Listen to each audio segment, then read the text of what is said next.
¿Qué tal, amigos? Gracias por estar con nosotros. Bienvenidos a Entre Líneas, espacio de entrevista lunes a viernes aquí en Teleoro. Hoy entrevistamos a la economista Marta Quiñones, profesora de la Universidad de Puerto Rico, recinto de Arecibo.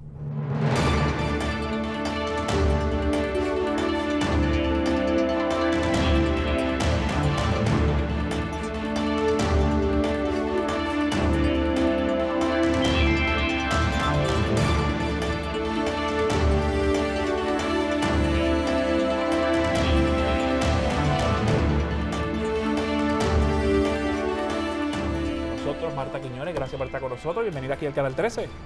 Gracias por invitarme. No es la primera vez que está. No, nos había acompañado anteriormente. Sí. ¿A quién se robó el 2020? Sí. Así que... Sí, y durante el 2020 parece que nosotros no hicimos programas precisamente por lo complicado que fue por la pandemia del COVID-19. ¿Cómo trató el COVID-19 al recinto de Arecibo? Pues bueno, como ha tratado casi todos los demás recintos, se hizo muchas inversiones para poder acomodar el asunto de cómo los empleados podían rendir sus horas de trabajo sin contaminarse y sin contagiarse, ¿no? Que es parte del problema, cómo recibir a esos nuevos grupos de estudiantes que lógicamente nos han conocido solamente virtualmente porque no han podido entrar al campus como tal, y cómo hacer graduaciones en esa época. La graduación del 2020 no se dio, pero ahora la del 2021 sí se dio, y lógicamente se graduó la clase graduanda que entró con el huracán María. O sea que vivieron una clase especial. Vieron el huracán, los temblores y la pandemia. O sea, empezaron con un huracán y terminaron con una pandemia. Pero ahí lograron superar sus metas. Empezaron virtualmente, empezaron presencialmente, ¿verdad? Entre medio de los cortes y todo lo demás que hubo después del huracán. Tuvieron un periodo tranquilo y después volvieron de nuevo a estar en línea en esta nueva modalidad que no les gusta a todos los estudiantes. Bueno, todos los estudiantes Quiñones, no lo dominan. Claro. Yo tomé varias clases en educación en Río Piedras relacionado a la creación de currículos y de dar clases a través de en línea. Y para mí fue desastroso. A mí no me gustaba esa cosa de estar en línea, todos comunicándonos de cierta manera, crear todas las clases una por una. Era un proceso súper tedioso en una época en la que yo tenía 3 trabajos, así que era más complicado. Me imagino que todos los profesores de la Universidad de Puerto Rico se les complicó porque no todos dominaban también la parte tecnológica esta de crear los grupos, de enviar las lecturas asignadas, de compartir, de corregir. Es algo totalmente distinto. El periodo más difícil fue de marzo a mayo del 2020, porque no estábamos preparados, a pesar de que sí había unos profesores que estaban certificados, pero la universidad misma no estaba preparada, sí. O sea, no tenía las cámaras, no tenía el andamiaje, los estudiantes no sabían bregar con las cámaras, los profesores no sabían bregar con las cámaras. O no tenían computadora. Y ese era el problema, o sea, entonces tú no podías grabar algo que tú no sabías si los estudiantes podían recibirlo. Entonces, ahí más que nada fuimos más de WhatsApp. Sí. WhatsApp se convirtió en la herramienta, no para grabar, sino para comunicarnos continuamente. Entonces, yo me acuerdo que yo estuve ahí, yo preparaba las clases los domingos ahí, y se los enviaba a los estudiantes esperando. Porque no es repetir el curso que dimos el año pasado, porque no es la misma dinámica, se requiere, yo creo que es más complicado. Y yo terminé diciendo a los profesores de esa área, yo los felicito, pero esto no es lo mío. Y lógicamente, si tú eres más joven, mientras más joven eres, pues más dominas las tecnologías y te enganchas en el proceso. Pero después, cuando llevas todo el tiempo una rutina, pues entonces tener que buscar estas nuevas alternativas sin ver las caras de los estudiantes, porque tú los podrás ver a través del televisor, pero no es lo mismo. No es lo mismo. O sea, por lo menos para mí dar la clase, yo necesito ver al estudiante, y cuando yo lo veo de lejos, este tiene problemas, aquel tiene problemas, este no me entendió. Entonces, claro, con la cámara tú no puedes ver nada. Ese ojo clínico que tienen los profesores para ver qué estudiante necesita un poco más de apoyo y qué estudiante es posible que con las primeras lecturas de su trabajo decirle, mira, necesitas ir por esta área para que puedas dominar esta clase. Y eso es un problema. Yo me imagino que los de la escuela, ¿verdad?, elemental sobre todo, tuvieron más problemas todavía, porque los niños, si tú no los estás mirando, tú no puedes entender las dinámicas de ellos, no puedes entender lo que está sucediendo. Mira, uno hasta puede ver cuando tú estás maltratado. O sea, eso se nota, no porque tengas golpes, sino porque por la forma en que esquiva las miradas, por la forma en que habla, y esas cosas se sienten. O sea, cuando uno es maestro, los maestros sienten eso. ¿Trabajó más con esta dinámica que usualmente en las clases normales? Pues fíjate, ¿no? Porque uno lo prepara y básicamente ya lo tiene montado. Ahora, porque la diferencia está en el grupo, o sea, los grupos son los que hacen la diferencia. El problema es que tú hablas y no sabes si ellos están recibiendo el mensaje, no sabes si te están contestando, no importa que estén ahí. O sea, es esa dinámica que uno se siente como en este vacío, ¿verdad? Y la evaluación, ¿cómo se dio ese proceso en el que se le asigna tareas para ver cómo van los estudiantes entendiendo qué se está haciendo en la clase? Pues en mi clase ya por lo menos ya yo tenía ese tipo de evaluaciones que eran virtuales, ¿verdad? Porque yo le decía, pues este día va a ser el día del examen, está en línea, lo pueden hacer. Y básicamente siguió siendo lo mismo. Los estudiantes diferentes, o sea, hay una gran variedad. Hay estudiantes que rápidamente hacen la tarea y tú dices, diantre, ya la puse hoy y ya está enganchada. Hay estudiantes que todavía el último día no saben que tienen que hacer tarea. Entonces hay otros que se pierden en el proceso, ¿verdad? Entonces ahí uno tiene que ir por lo menos en mi caso, yo voy poco a poco y voy resolviendo, pero diferentes dinámicas, ahora los cojo privadamente, digo, mira, éntrate a este chat que es de oficina, vamos a hablar, ¿verdad? Y entonces, o mándame una foto por WhatsApp para ver dónde estás fallando, ¿verdad? Porque lógicamente algunas veces cuando te tratan de explicar su proceso verbal no es el más apropiado, ¿verdad? Entonces yo digo, dame una foto de lo que dice también la computadora, que no puede engancharlo, que no puede hacer esto. Entonces son muy cibernéticos los estudiantes de hoy en día, pero se pierden en los cursos en línea. Debido a que nunca en las escuelas normales tienen acceso a hacerlo de esta manera. No. Debido a que no todo el mundo tiene literacia en el manejo de las computadoras. Y porque eso es una destreza. Claro, porque no es lo mismo utilizar tal vez el celular y ver aplicaciones y grabarse vídeo que entrar a la parte académica a través de una computadora. Y sentarte a leer un libro de texto, no en papel, sino en computadora, en redactar, ¿verdad? Directamente en la computadora. Entonces, pero no todo, y ahí yo me incluyo, yo no domino la parte de leer en la computadora un PDF. Por alguna razón, aunque yo nací en el 81, que fue el proceso cuando entro a las escuelas, ya estaban accesibles las computadoras en la escuela, tanto intermedia como superior. Pero la parte de lectura, a mí me gusta marcar y entonces saber dónde está. Porque, por ejemplo, cuando estoy escribiendo un trabajo y hago referencia a eso, ya yo sé que escribí, le hice una anotación y busco, tal vez a veces hasta la página me sé de memoria. Pero en PDF no es lo mismo. No es lo mismo. Pero además de eso, tienen más accesible todos los conocimientos, pero no saben tampoco diferenciar qué es un documento falso en cuanto a academia, ¿verdad? Versus un documento que tiene validez científica, ¿verdad? Entonces, porque tú pones en Google cualquier cosa y te va a salir. Igualmente pones en YouTube y te sale un video de todo. Claro. Pero la diferencia entre qué es científico, o sea, qué tiene validez científica y qué no tiene validez científica, también es importante. A la hora de estudiar, a la hora de hacer un meme en Facebook, eso no importa, ¿verdad? Pero puede importar, ¿verdad? Pero depende de lo que tú quieras manejar. Pero a la hora de hacer un trabajo de investigación, tú tienes que saber diferenciar todas esas cosas y tienes que aprender también a buscar información dentro de toda esa nube que está ahí, que no te la va a dar continuamente. Y a pesar que uno le dice, pues vete a Google Académico, pero siempre entran por el Google tradicional. O sea, lo hace uno también, tampoco es que ellos sean fuera de lo normal. Claro, para una búsqueda superficial y saber más o menos del tema, Google regular, pero Google Académico hay trabajos que personas que han publicado o que sus trabajos han sido evaluados por sus pares en un proceso de corrección también, porque muchos de los artículos pasan por eso, y que son publicados por lugares especializados. Revistas científicas, universidades o centros de investigaciones. Pues esos son pequeños detalles que algunas veces uno no domina, la mayoría de la gente tampoco lo domina. Claro, pero en el área subgraduado es posible que ese proceso, esa dinámica, vaya ellos aprendiendo a cómo hacerlo. Es un proceso difícil para los profesores.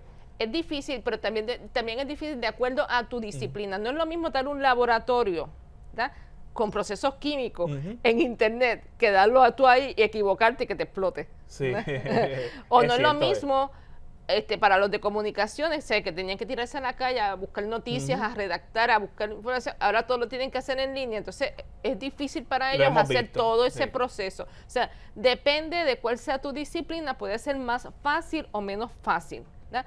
Y ahí es que empiezan las diferencias. Por eso esta cuestión de que en agosto posiblemente sea virtual una parte y presencial otra, se debe a que, o sea, esos estudiantes de enfermería que no han practicado con un cuerpo humano, ¿verdad?, o esos maestros que no le han dado clases a los niños, o sea, son posibles maestros que todo el tiempo lo que han visto es virtual, que es la nueva tecnología, sí, pero también esa destreza, la parte humana es otra cosa. Esa destreza que yo mencionaba al principio, que un maestro sabe cuando alguien tiene problemas o cuando no.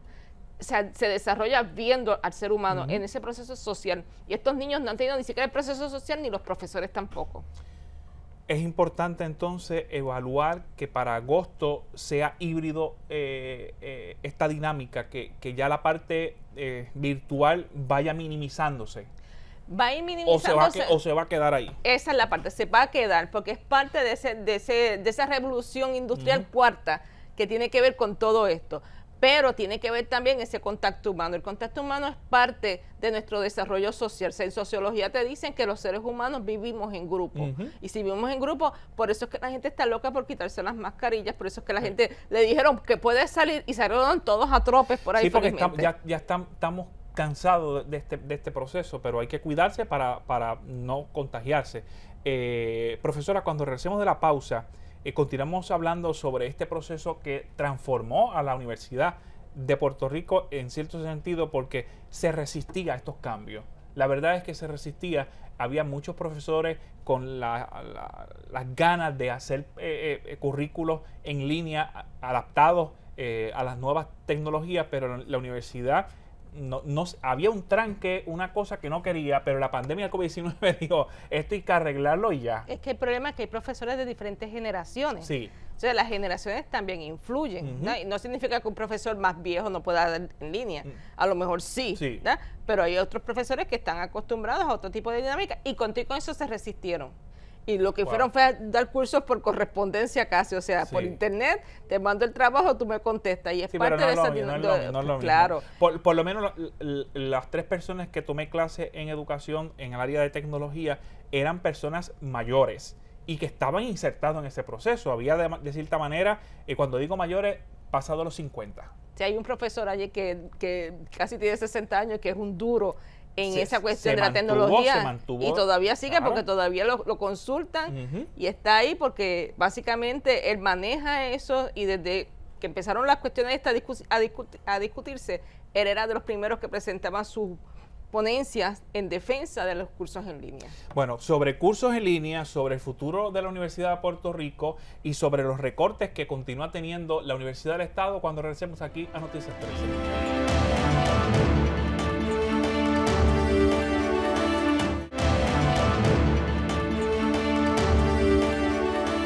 De regreso a Entre Líneas, gracias por continuar con nosotros aquí en Teleoro. Nos acompaña durante el día de hoy la profesora Marta Quiñones. Pregunta en el tintero relacionado al futuro de la Universidad del Estado. ¿Se le requiere más a la Universidad de Puerto Rico y a los 11 recintos, una universidad, y que ciertamente se está haciendo muy difícil? No hay contratación de profesores, no hay contratación de personal no docente, falta mejorar los salarios de los profesores, y a su vez la Junta de Control Fiscal dice que hay que quitarle fondos y exprimirle de cierta manera unos recintos que cuesta su operación. No solo el mantenimiento físico, sino su empleomanía y sus estudiantes, atraer a esos estudiantes. ¿Cómo usted ve eso? Mira, es complicado, y si tú no vives en ese mundo, lógicamente no lo entiendes. No solamente hay que comentar a los profesores, hay que comentar a los no docentes, porque realmente reciben salarios de miseria, y cuando uno ve las convocatorias que están saliendo, como por ejemplo sale de ciencias médicas, uno ve un técnico para ayudar a las investigaciones, le van a pagar más que $1,400 y le requieren maestría en química. Tú dices, no, eso no no es justo. Pero lógicamente hay que hacer esos ajustes, pero todo esto se va complicando de acuerdo a la disciplina. Por ejemplo, hay gente, ellos te dicen, es que ese bachillerato en enfermería es muy caro. Pero es que tiene que ser muy caro porque requiere cursos más pequeños, más laboratorios, profesores que vayan a los hospitales con esos estudiantes, y entonces lógicamente es más caro que un curso de humanidades. Porque el curso de humanidades se puede quedar fija, pero en los cursos de humanidades, por ejemplo, el de arqueología es mucho más caro que un curso de humanidades común y corriente. Entonces depende de la disciplina. Porque no se puede hacer por números así superficialmente. Hay que ir a desmenuzar las áreas para uno decir por qué cuesta esto y las razones. ¿Será que a ellos no les interesa? Sencillamente yo lo que veo son números y se acabó, y cada vez que yo recibo lo que aprueba la universidad de que cerramos este programa, lo ponemos en moratoria. Entonces, uno dice, o empezamos a unir, empiezan a unir este programa, por ejemplo, el mío que era de historia, solamente en educación historia, ahora es educación y estudios sociales, y no hay ninguna clase de estudios sociales. Pero el problema es eso, o sea, no entender la universidad. Por ejemplo, el programa que cerraron en ciencias médicas, lo cerraron porque falta dinero. O sea, si falta dinero, tú no puedes contratar y mantener esa plantilla laboral, que lógicamente los cursos no van a ser rentables porque van a tener a lo mejor 10 estudiantes, pero 10 súper estudiantes. Entonces es una falta de visión sobre el país que queremos. Se necesitan aquí, hay que prepararlo porque se necesitan. Por eso, pero es la falta de visión del país que queremos y hacia dónde vamos a ir. La Junta de Control Fiscal no tiene esa visión. Y no la tiene porque hubiera visto que la Universidad de Puerto Rico, junto con todas las universidades privadas, son importantes en el proyecto de desarrollo del país. Usted aspiró a la presidencia de la Universidad de Puerto Rico, pero ciertamente hay intereses dentro del Estado que no escuchan el reclamo de la propia universidad. Esa es la falla, porque contrataron a una persona ganándose un montón de dinero que es flojito. No, porque es que usted tiene, si tiene que ir preso por defender lo que usted quiere para el país, usted va preso. Pero es que se supone que sea así. Ese fue el problema que tuvo también Walker cuando fue presidente, que como defendió la universidad tanto, lo sacaron. ¿no? Entonces, el problema es esa falta de visión. Y es que ellos creen que controlando la universidad pueden controlarlo todo. Lo que están haciendo es destruyendo el país. O sea, ellos tienen la falsa idea de que allí todos son independentistas. Sí, eso no es cierto. Sí. Allí hay de todo y quizás los menos que hay son independentistas. Lo que pasa es que están más activos. Porque publican más, porque trabajan con más ahínco, porque los persiguen más. O sea, tienen que dar más. Pero entonces esa gente hace crecer la universidad. O sea, una universidad que publica como la Universidad de Puerto Rico, una universidad que hace investigaciones y las da a conocer. Una universidad que hace innovaciones es una universidad del siglo XXI.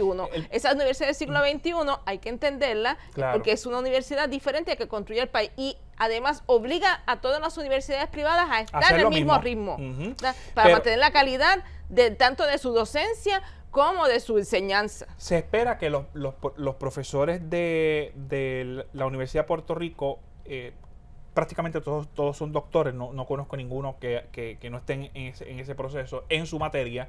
Y cuando son profesores en el área doctoral y maestría, son profesores que publican mucho. Parte esencial de estar ahí es que publique. Pero los profesores a nivel subgraduado están haciendo lo mismo constantemente y que no se les requiere en cierto sentido. Aunque si aspiran a ser catedráticos, pues entonces necesita hacer publicaciones, etcétera, etcétera.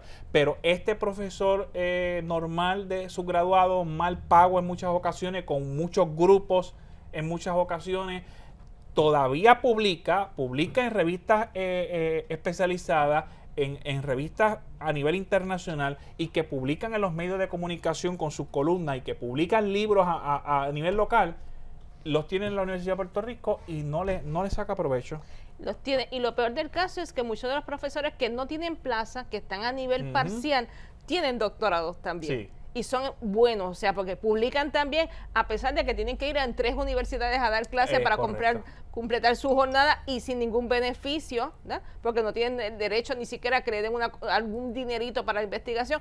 A los que estamos allí, que tenemos plaza, muchos no nos dan dinero para hacer investigación, pero tenemos que hacerlo porque nuestro crecimiento como docente, nuestro crecimiento como profesional va en función de hacer esas publicaciones. Quizás son más pequeñas, no son gigantescas como los que le dan dinero, pero son importantes en todas las áreas, porque el problema es que también creen que solamente tiene que ser más que en ciencias. No, la investigación es en todas las áreas, porque en Puerto Rico le han dado renombre tanto los escritores, los músicos, como los científicos y los científicos sociales. O sea, todos han dado su grano de arena en el crecimiento económico de Puerto Rico, en el crecimiento social, porque una buena partida musical, créeme que va a generar crecimiento económico en Puerto Rico. Definitivo. Al igual que una buena obra de arte también. Y mucha gente menosprecia, por ejemplo, a los profesores de arte diciendo, eso es lo que están haciendo dibujitos. No, ellos hacen ciencia también. Igual que el de música hace ciencia. Claro, yo pensé, yo en subgraduado dije, voy a coger una clase de apreciación musical. Era para pasar el rato. No. Definitivamente me equivoqué, incluso me tuve que dar de baja la primera ocasión porque dije yo no puedo con esto porque es que yo no lo entiendo. Definitivamente no lo entiendo. Te metiste con el solfeo y ahí te quedaste. Y entonces era sumamente difícil para mí. Entonces yo dije, como esa cosa aparece ahí dado de baja, tengo que, eso mental uno, tengo que volver a tomarla. Pero cambié de profesor también, porque dije, y cuando lo hice, es sumamente difícil porque cuando uno no domina el área, uno no puede hablar desde afuera. Yo no puedo hablar de economía, yo no puedo escribir sobre economía sin consultar a peritos sobre el área. Y una de las personas sería Marta Quiñones para que nos hable sobre el particular. Si usted en los medios de comunicación, el periodista, si no tiene fuentes, no puede publicar una nota porque no es especialista en esa área. Los periodistas vamos a hacer preguntas para recopilar datos. Es parte de una investigación pequeña, no con el rigor que tiene la academia, pero tiene que cumplir con personas especializadas en el área. Yo no le puedo preguntar a Alberto Sánchez Lao sobre economía, que es mi compañero de trabajo, o Irán Delgado, pero tal vez puedo preguntarlos a ellos sobre deporte, sobre el área de comunicación. Así uno va escogiendo. Profesora, tengo que hacer la pausa. Cuando regresemos de la misma, continuamos conversando sobre la Universidad de Puerto Rico y sobre el país, ya los minutos finales que nos quedan. Ya regresamos. Esto es Entre Líneas.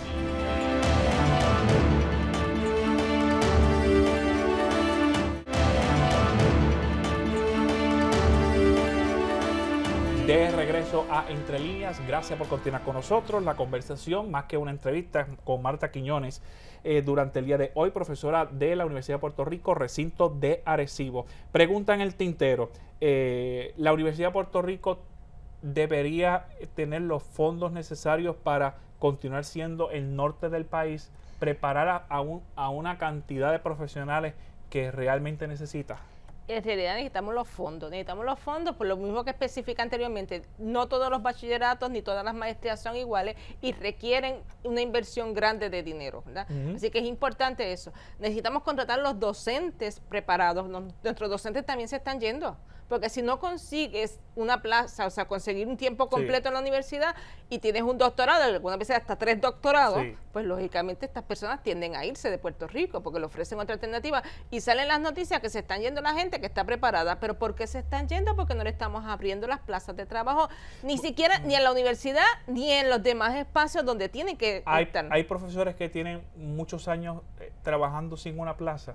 Pues mira, yo te puedo decir que hay profesores que se jubilaron, que nunca tuvieron su plaza, ¿verdad?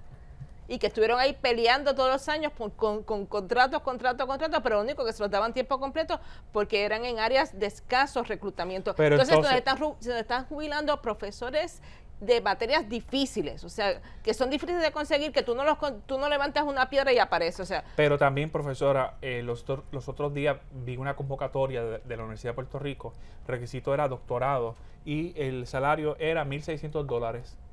¿Cómo es eso? Pero estoy diciendo que también hay que aumentarlo, pero también, no solamente...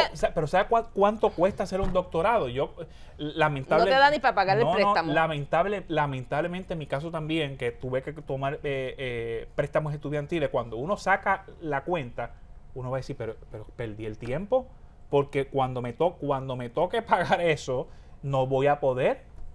Y ese es el problema, o sea, no solamente en los docentes, es en la gente que trabaja, o sea, esos técnicos de laboratorio que ayudan a muchos de los profesores en diferentes áreas, que no solamente es en ciencias, también están en computadoras, también están en otras áreas, entonces, que también son ciencias, ¿verdad? Sí.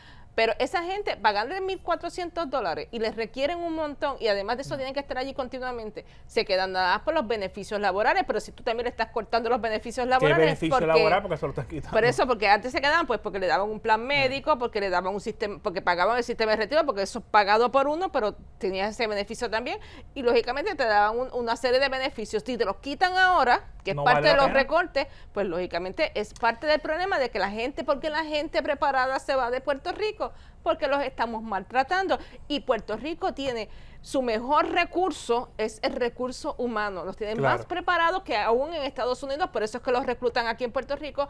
Y además de eso, son gente que da la milla extra porque te publican. O sea, yo he visto técnicos que publican, ¿no?